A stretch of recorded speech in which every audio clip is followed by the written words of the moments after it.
Hi, Patrick. Thank you so much for joining us. Hey, Azam, it's great to be here from Thank sunny you. Finland. That's great. How's the COVID situation, by the way, in Finland?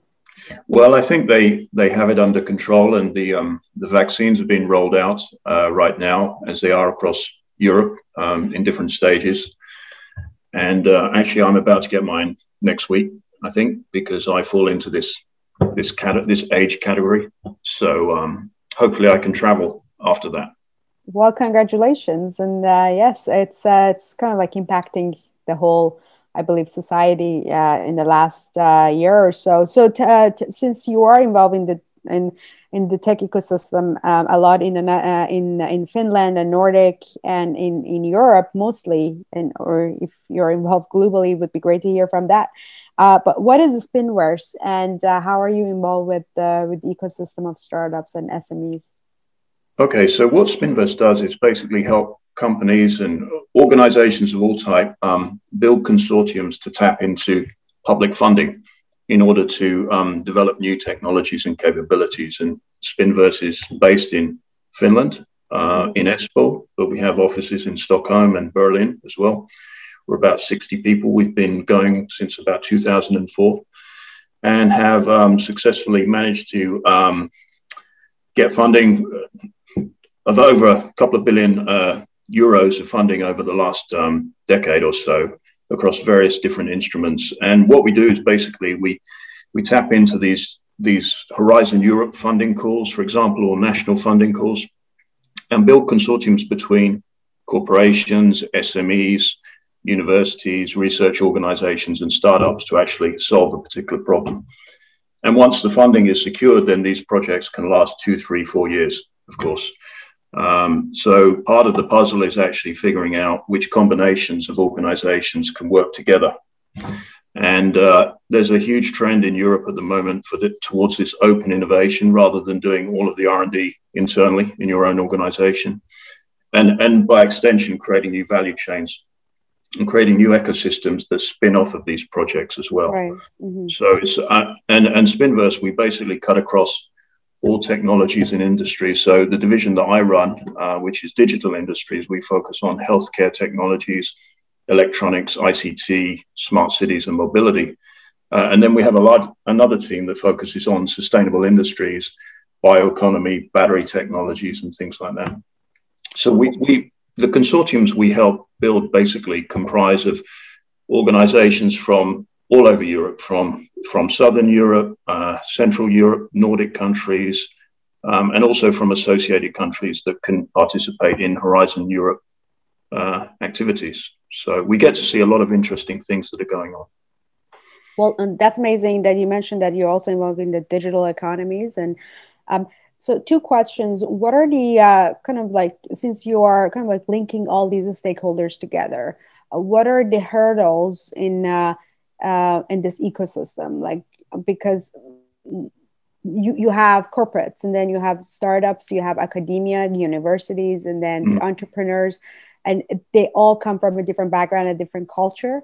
How are you tackling all these different cultural experiences, and at the same time bringing everybody in the same page and create a coherency? And then we go to the next question. Yeah, sure. I mean, it's a complex thing because all of these different types of organizations that you've mentioned, corporates, SMEs, startups, research universities, they all run at different clock speeds, and they all have kind of different measurement systems and cultures. And then, of course, across Europe, we have different languages and rules and regulations as well. And so there's a whole bunch of different dependencies. But actually, many of the consortiums that we've built over the years, that the companies and organizations have worked in previous projects, so they already understand the game. But the trick really, I think, is that the biggest challenge is probably getting this connection between the corporate and the universities and the research, because there's so much opportunity in that kind of gap. And if you can get them together, and if you can nudge them in the right direction and tap into the right mindset. And, one of the challenges, I think, in the corporates is that they sometimes they have quite a short myopic view of things. It's a quarter. It's how many deals have you closed this week or next week or this quarter? And whereas the research organizations and indeed startups, they tend to be a lot more longer term focused. And so you have to get the right sponsorships in the corporates and the right backing to be able to have not just the patience, but access to the right resources to combine in the right way. So it is a challenge. It's not just about the technology. It's, as you say, it's about the integration of all of these different organizations. But that's one of the most interesting parts of it. And of course, then the value chains that spin out of that, the new opportunities for these organizations to collaborate and develop and sell things together using each other's either R&D units or sales channels in the case of the corporates. So a lot of kind of additional benefits come out of these projects that are not necessarily clearly defined at the start. Right. Well, that's quite challenging. And at the same time, whatever is challenging is also great to be involved, because challenge makes you innovate and advance better. I believe it creates different experiences. And especially that challenge is great since it is in the tech and kind of like entrepreneurship and startup. As you said, there might be a lot of spin-offs out of that. And in terms of the digital economy, how do you explain that COVID accelerated the digital economy? Now we can see even like households had to get into, for example, using different gadgets like Zoom in order to connect with each other, or even like the e-commerce was like booming because everybody was ordering everything online. How do you see that has actually accelerated the industry? In terms of the industry that we work in, it definitely accelerated. But of course, there were face-to-face and service industries that have been dramatically negatively affected by it. But in terms of what we do, if you just take one example of working with organizations and prior to kind of March of last year, having to physically go either across Helsinki or over to Stockholm or to Denmark or Estonia to have a workshop and to get a decision made. So you have to do all of this traveling just for a 1-hour meeting. But now, we adapted in Spinverse very quickly. And because we work with partners from Italy to Iceland and everywhere in between, essentially we just, we enabled ourselves to be able to make decisions very, very quickly. And so did the partners in the consortium. So we went essentially from running around physically to different meetings to boom, boom, boom, boom, boom, Zoom and team meetings and accelerating all of the projects a lot faster. And I think, a lot of organizations in Europe kind of adapted quite well to this. And at the same time, we also saw the opening of new funding instruments that were mainly designed to help solve innovation challenges that were kind of created through the COVID crisis, and also to solve particular healthcare issues associated with that. So there was actually a lot more funding opportunities that came our way as a result of it, and the way of many other organizations as well. So it's the digitization has enabled ourselves and many other organizations to get things done a lot faster and hopefully get things out to the market a lot faster as well, and observe the benefits of what we've created. So does that mean that it created a sense of urgency, that that COVID was the sense of urgency that different organizations and even like VC industry was really kind of like a lot in terms of investing in the startups back in 2020. I think I believe it was Q2 and forward. And what was that because it was a sense of urgency, or was that because there was kind of like a booming in terms of technology that could enable us to tackle the coronavirus better in different, across different industries? Or was that because before COVID, there was so much regulation that was hurdling the innovation and research, specifically, for example, with the FDA approvals, like difficult policies to approve different drugs or even different perhaps medical equipments, and obviously COVID's urgency kind of like eased those regulations for FDA or even like different departments. What do you think was the key point? I think it's a combination.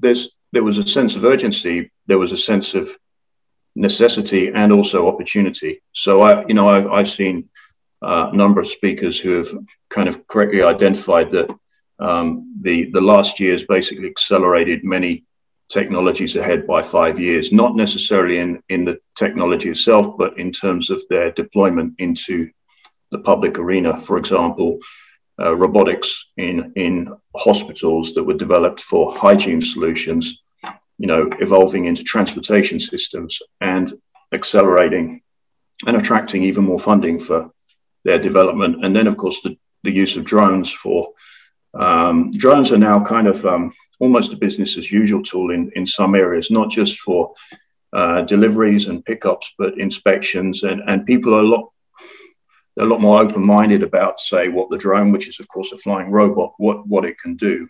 Whereas kind of prior to March of last year, there was a big part of the problem was convincing people that, do we really want this to happen? And essentially now people have seen many of the benefits of drone or robotics, and of course all of the data that these things throw out and what can be done with the data. So I think in the last year we've seen this compression of opportunity, and also taking technologies that are already very established and just getting them out there into the market. And of course, that's attracted even more people who figured out, we can build something new on top of this. Or, I'm on the board of advisors of a company that develops augmented reality for drone pilots. Mm-hmm. So instead of having to look at, sorry, did you say what's the name? Yes. Yeah, Anarchy Labs, based in Helsinki. So instead of the pilot basically looking down at the control all the time, they've got a Microsoft HoloLens on their head, and they've got an augmented reality view of where the drone is, and lots of kind of navigation information coming into them. So you've got a much better understanding of situational awareness. And that's just one example of, technologies coming together. So your AR coming together with your drone robotics, coming together with all kinds of other sensor and data applications. I think that it's necessity, urgency, and opportunity, all of coming together at the same time, essentially. And I think that we're never going to go back in terms of our closed mindsets to many of these things. I think it's just going to expand, hopefully expand, in a safe way. What do you explain in terms of these different kind of like technologies merging together in different mindsets? It brings the word metaverse to me, and how we can see it's actually expanding. I mean, it started with the gaming industry, Fortnite and more, and now we see that they're using metaverse and augmented reality and virtual reality in a bigger way, in terms of real estates, in terms of building, like technologies and companies like Decentraland, that they are decentralizing, and these like new aspects, which perhaps we can talk about that later. But you also mentioned the drone industry and using drones specifically for COVID, and it's actually quite interesting topic, because I believe there were some companies that they were kind of like enabling. They provided an enabled technology that could use drones to measure the temperature, instead of sending a human to actually do that, just because of the physical distancing and so forth. And then they would actually save the data immediately, and that data would be obviously recorded on the cloud, and that would be accessible like live. So with that, how do you see and you're also involved with the space industry anyway, how do you see that the space economy is also growing, not just as a result of COVID, but even like now we see with the commercialization of space travel, adding private space to that, I mean, hopefully in the next few years. And how do you see that economy is growing and booming, and the VCs obviously in that front, how are they kind of like risk averse or risk tolerance towards that? Yeah, it's really exciting because, as you say, there's so many. I mean, the cost of getting satellites into space is now dramatically coming down thanks to the work of SpaceX and others. And there's now so much money going towards developing both applications and technologies, making them smaller, making them more powerful, making the energy consumption lower.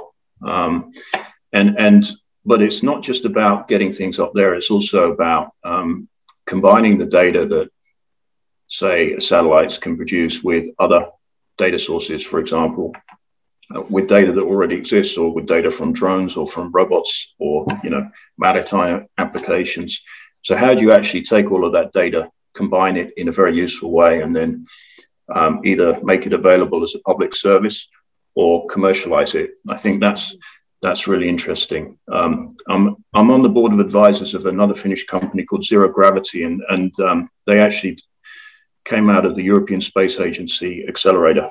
And what they do is they take a lot of this Copernicus satellite data, and then they combine it with drone data and other sources of data to actually help cities understand where they should be doing planning, and understanding, what kind of heat sources and other kind of things need to be considered in different cities. So you have a lot of companies that are able to take advantage of the huge expense that others have made. It's kind of like, a number of people had to invest a lot of money getting the internet out there, and then, of course, everyone just builds on top of that. But then, of course, there's also getting more and more people across the world access to really good internet services. And that's going to unleash, another billion entrepreneurs, hopefully, across areas that have not been as exposed to internet services as we have in our regions. So I think that's going to be really exciting.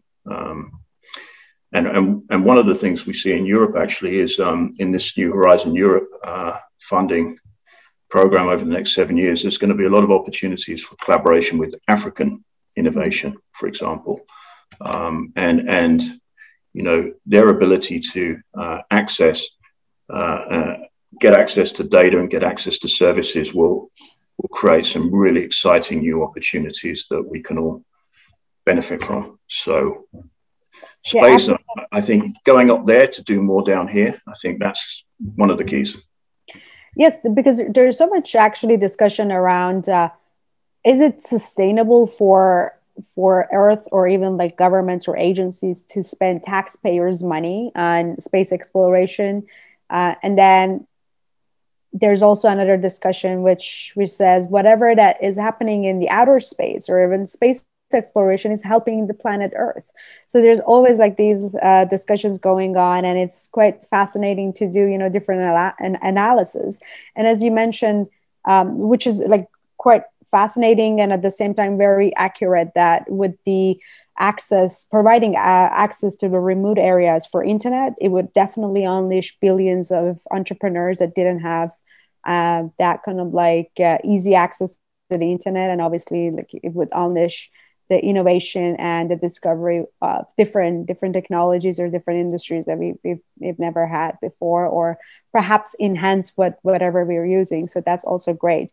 And in terms of the VC funding, I mean, with all these changes in the space industry, we've seen advancements, and specifically, for example, as you mentioned, using satellites either for different purposes, commercializations and so forth. And specifically in the agriculture industry, we see that there's like so much, like the agriculture industry is kind of like outdated because there's like still like, farmers are not really using kind of like advanced technologies, for example, precision agriculture in terms of using specific soil that has efficient kind of like nutrition towards, kind of like planting different crops that are sustained or sustainable towards that kind of like soil. So now we see using all those high technology, like different kind of radars and beams and lights from space that you can actually measure that and then provide that data to the farmers so then they can actually use it wisely. So how do you see now with all these like different applications coming out of the space industry, how's the VCs looking in this? Because before that, space industry was all about rockets and risks, and obviously it doesn't provide, kind of like a liquid return, to your investment if you're a VC. And as you mentioned, it's always, about like your targets and so forth. How do you see that it has changed, and how are they looking at as a kind of like also an impact? Because we have impact investors. They're looking into invest in future technologies that are creating kind of like a impact on billions of lives. Yeah, I think that if we use agriculture that you raised as a good example, one of the things that I think is going to, we work on a lot of consortiums involving farming technologies, not just the kind of recyclable elements of it, the bioeconomy, but also sensors and digitization of the farm.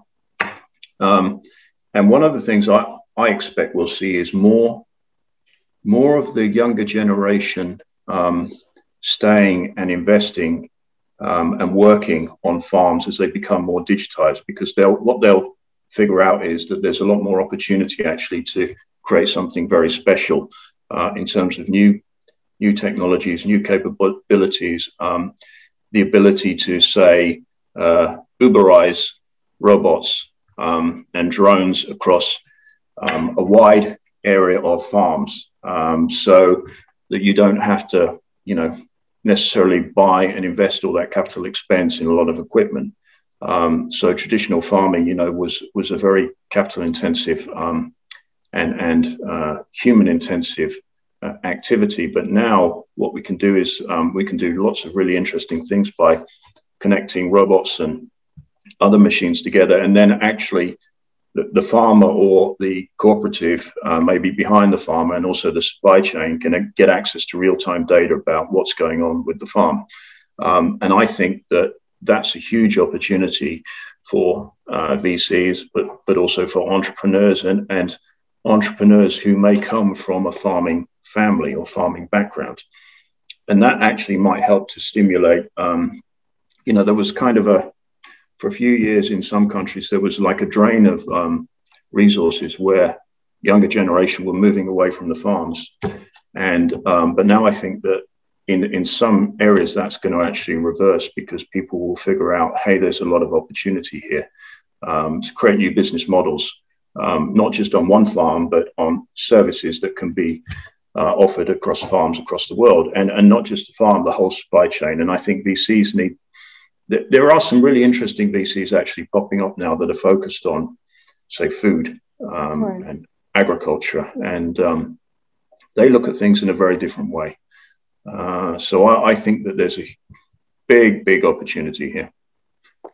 Yeah, that's a great point in terms of raising the next generation of farmers that are technology kind of like savvy, and they use the technology in farming industry. And I believe COVID was also another kind of like ringing the bell for us, or the reminder that the food industry is very important, because we were about to also being kind of like in shortage of, supply chain in food industry, right? I mean, with all these like challenging things that were actually happening as a result of COVID. But it is great that you also mentioned that. And you're also involved with the IC, sorry. I was just going to actually say, we're also seeing a lot of interesting projects around vertical farms and, bringing farming closer to the city or closer to logistics areas. And I saw a really interesting story the other day about a company that, puts farms in shipping containers. Mm-hmm. And of course, they've become mobile farms. And you can imagine all kinds of opportunities if you can move the farm around. Across different seasons and different supply chains. Or maybe different planets. Different planets, exactly. Yes, because there's also now researchers are actually doing a lot of research on CRISPR technology and using that in space. Obviously, because in space, or even like on Mars or on the moon, there would be a kind of like a shortage of kind of green areas, obviously, or even like having, it's very difficult to create an environment for crops. So then CRISPR technology can actually help that to kind of like generate that kind of like food supply chain that is needed. So it's what do you think of that? Is there any kind of like company that you know or involved that is working in the biotech and perhaps across from the space industry? Yeah, I know some. There's a Nordic VC that focuses on food, and he's a colleague of mine at Singularity University, a guy called Lauri Reuter. He's just had a big TV show actually in Finland where he's been flying around the world looking at really weird ways that people are actually developing food technologies. And I think actually he's been involved in this kind of thing, and I can actually give you access to him. He would be a fascinating guest, and he runs a Nordic VC focused on food technologies.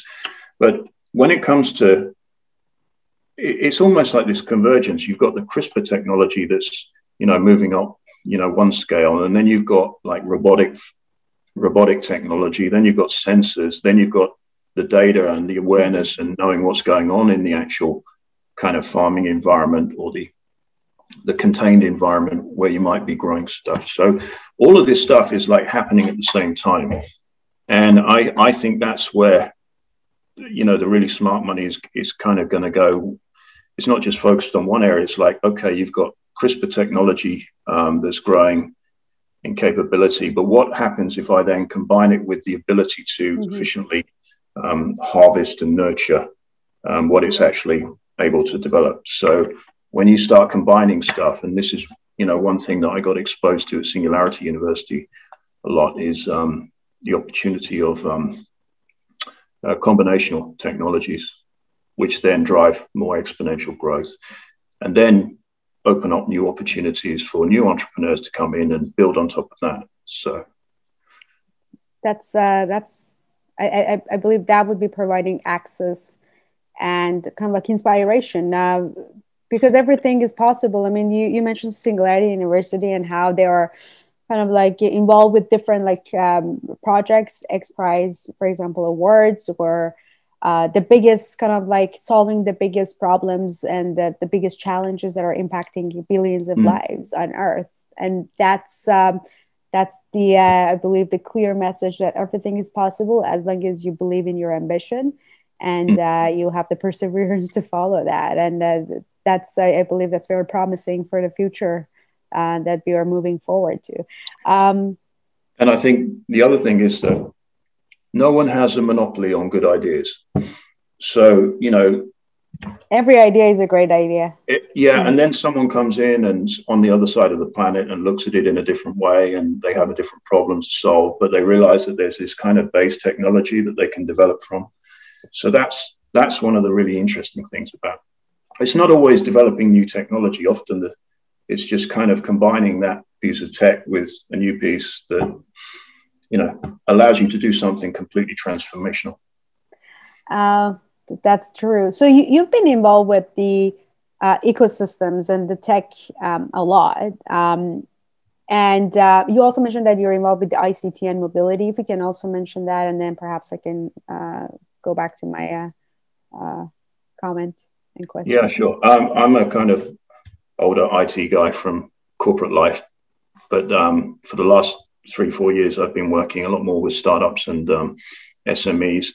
And in Spinverse, we get to work with different combinations across Europe of who are developing both high-end projects. Could be in quantum computing, it could be in all kinds of different aspects of artificial intelligence across different industries. But I would say that the area I'm probably most focused on at the moment is electronics and mobility, and growing that space. And we've been driving some interesting projects at the moment around autonomous electric vehicles, and also combining moving vehicles together with drones, trying to get them to kind of sync up.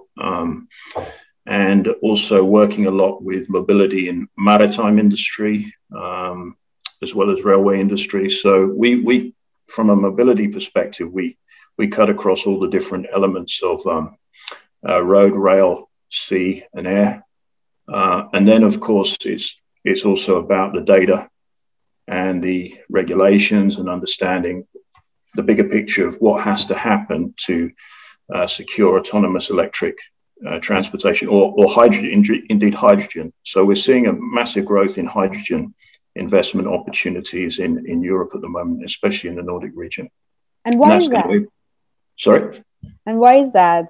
It's also kind of like another discussion that is also happening among VCs, I've heard. Yeah, investing in this sector. I think there are a lot of countries like in Netherlands and Portugal, Spain, Finland, Denmark especially. They figured out Denmark, I think, is a really good example to look at, because what they're doing is connecting their wind generation investments and capabilities together with the development of electrolyzers to produce green hydrogen. And that's requiring a lot of traditional energy companies to work with different organizations in different ways, and also developing new value chains in terms of storage of hydrogen, or production of hydrogen, storage and distribution of it. And then, trying to figure out also where the customer is going to be for that hydrogen, whether it's going to be in shipping industry or heavy trucks or buses, or the hydrogen just as a kind of storage device for energy in general. So all of these things are really taking off, I would say, in Europe at the moment. But it's and there's so many kind of side applications and side opportunities for new business models to be built on top of these huge kind of industrial transformations, like a move to hydrogen. So, and I think that's the key, is for the VCs is to spot that opportunity, or to spot the company that's already spotted the opportunity. And then how do you support them in the right way? How do you get them into the right kind of collaborations with the corporates who are maybe, making the big investments? And I think it's a two-way street as well. It's how can you make the corporations that are involved in, energy or hydrogen development to figure out that, hey, there's some really exciting companies, startups, and also VCs that would benefit from deeper collaboration with the corporate organizations. So, yeah. Interesting. You also mentioned that you're involved with the ICT, and you just mentioned mobility.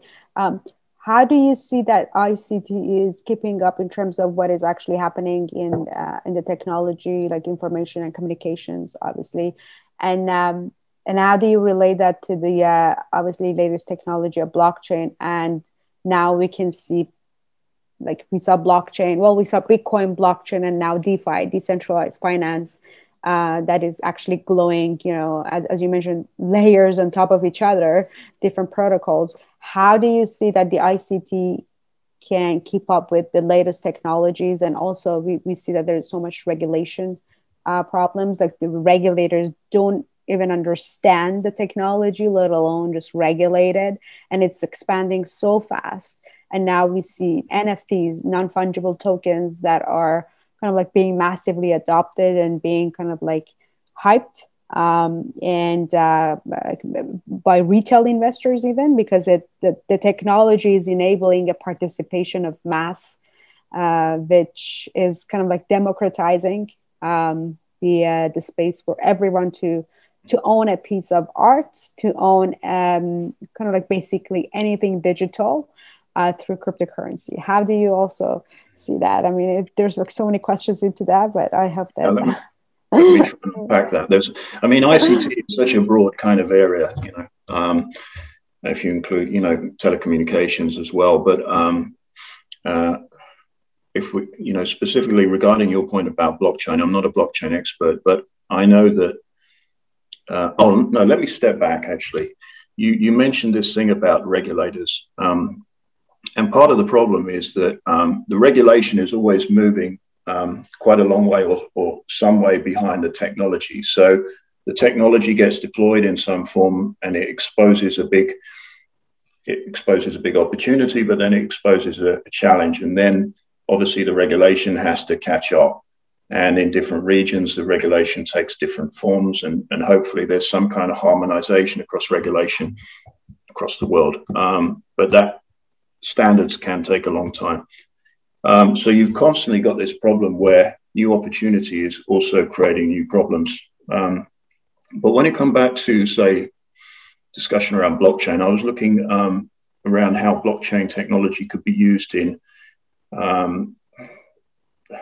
controlling the use of drones for delivering things, and also controlling where the drones go and what they're authorized to do. And then there was some companies also looking at blockchain smart contracts for also being authenticizing the pickup and delivery schedules of different things. So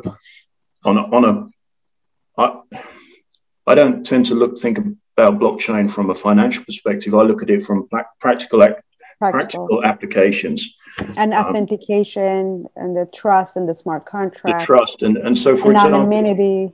Exactly. So if you get a drone, I'll say drone or robot, if it strays out of line or if it goes into the wrong place, then you could use that blockchain record to actually prevent it from doing anything in the future. And then you'd also have an audit trail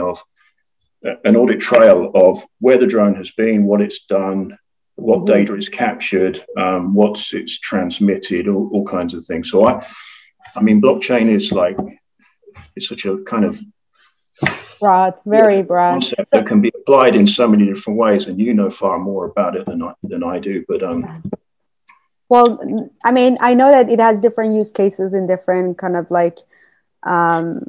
industries. For example, for healthcare, it is great because there is always privacy issues, health data, and then because of that, there's so much silos of data, legacy data that are the fragmentation of healthcare, for example, data.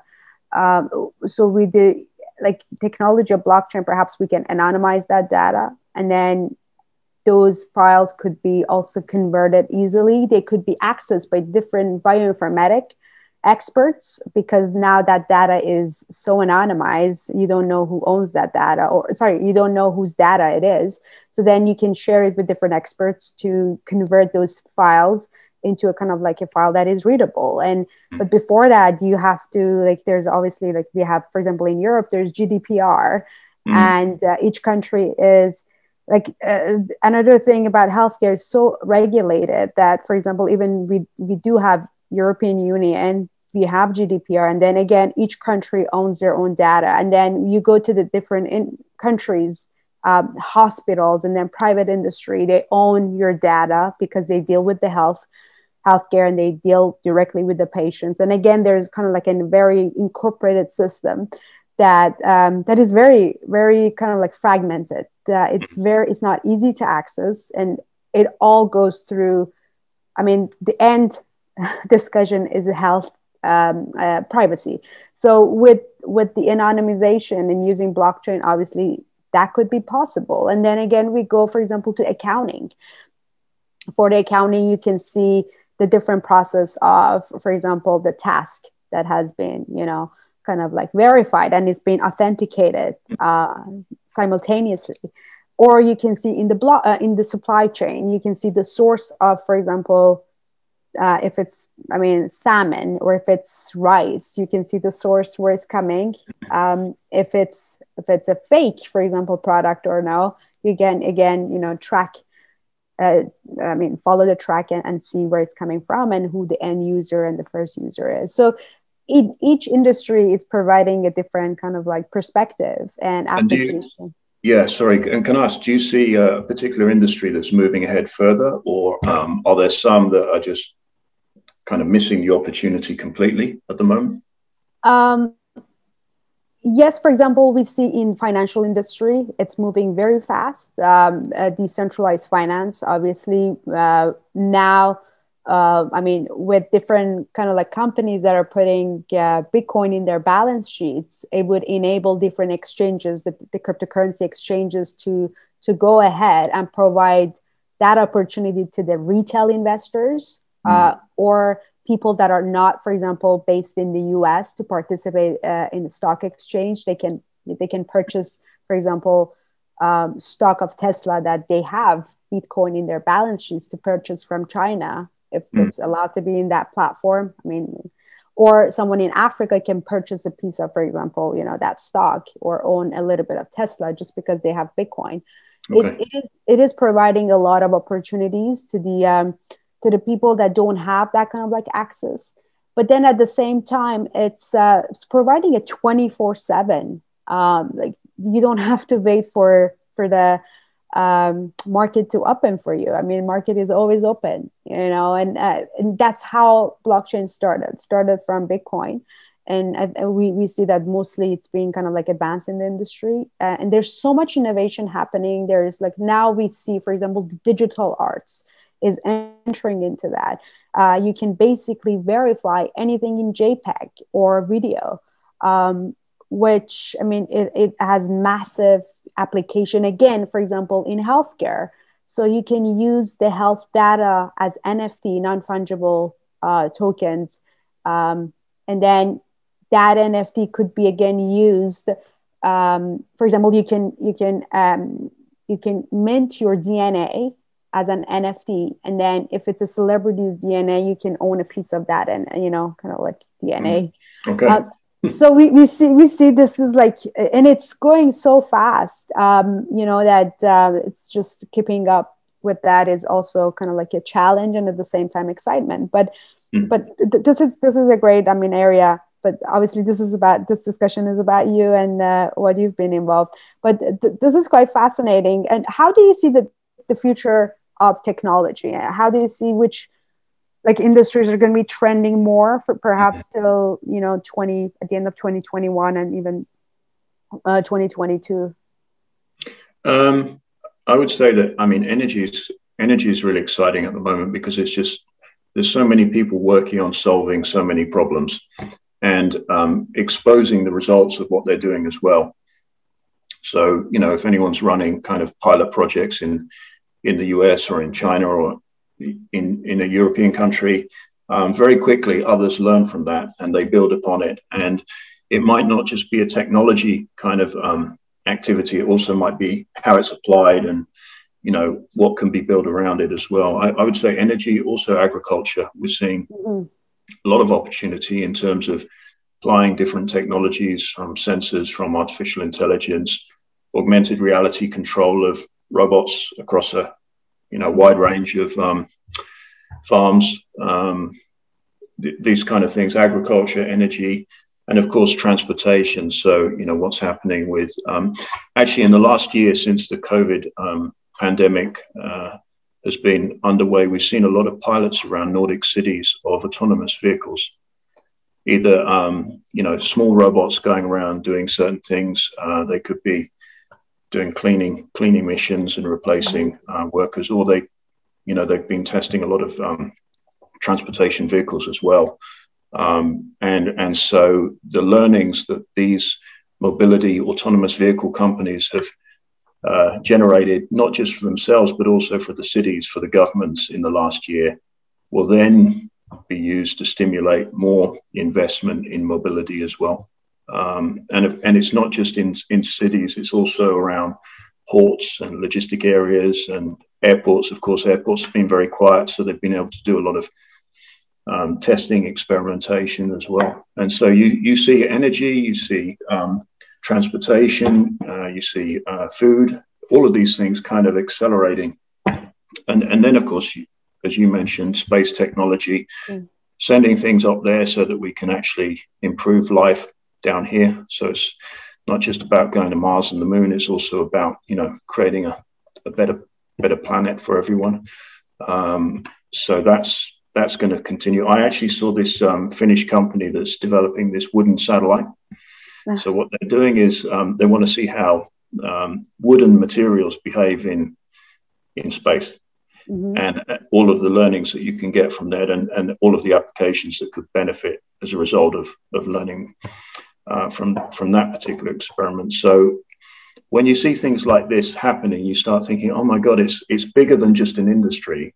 Right. because very quickly, if you're developing a technology for one industry, it very rapidly kind of jumps into another industry, and then they do something completely different with it, and then it just keeps going around and round. So you have the tech, but then you have the industrial application, and it's just And the like commercial. a constant cycle of innovation. So, but I would say that augmented virtual reality, there's going to be huge opportunities for training, for example, not just, for example, in hospitals. Hospitals, they buy and sell a lot of hardware and software. And what we're seeing now is increased opportunities for training a lot of their staff in the different technologies that are supplied by different vendors. So what would happen if you had a platform, say a platform where any supplier of medical equipment could basically offer virtual reality training to the hospital. And that is profound. The opportunities around that are profound because you could get the equipment deployed and trained a lot faster in the hospitals, a lot cheaper. It would take the staff away from their critical duties for less time. And over time, you bring down the cost of healthcare as well. So, these kind of things are really interesting. And so basically, we see that now companies do not literally have a jurisdiction in terms of geographic jurisdiction, but now it's in terms of the global presence through digitalization of the economy. Like specifically, you mentioned about the healthcare, and now we see telehealth is expanding more. Now it enables doctors to visit, for example, patients in Africa. And I believe Philips has actually provided that kind of also access to the patients there. But it's quite fascinating. Anything else before we say goodbye? Oh no, I think it's just so exciting because there's so much going on that doesn't actually need to be invented. So very often, if someone comes up with a good idea, the chances are that someone's actually either come up with a similar concept or they've tried it, but maybe they haven't really pushed it. They haven't got access to the right capital or the right supporting infrastructure to really. So how do you plug all of the different people and organizations together to actually accelerate things? That's basically what drives me. And that's what is really interesting about this open innovation consortium approach, where you bring together these different organizations instead of just doing stuff in silos, which is, okay, you might need to do that sometimes, but it's very inefficient in the long term. So, yeah. That's great. Looking forward to that. And perhaps we can touch base in the next, few months to see how technology is advancing in your kind of network and ecosystem in Finland. Sure, that would be great. Look forward to it. Thanks. Yeah, thank you so much, Patrick.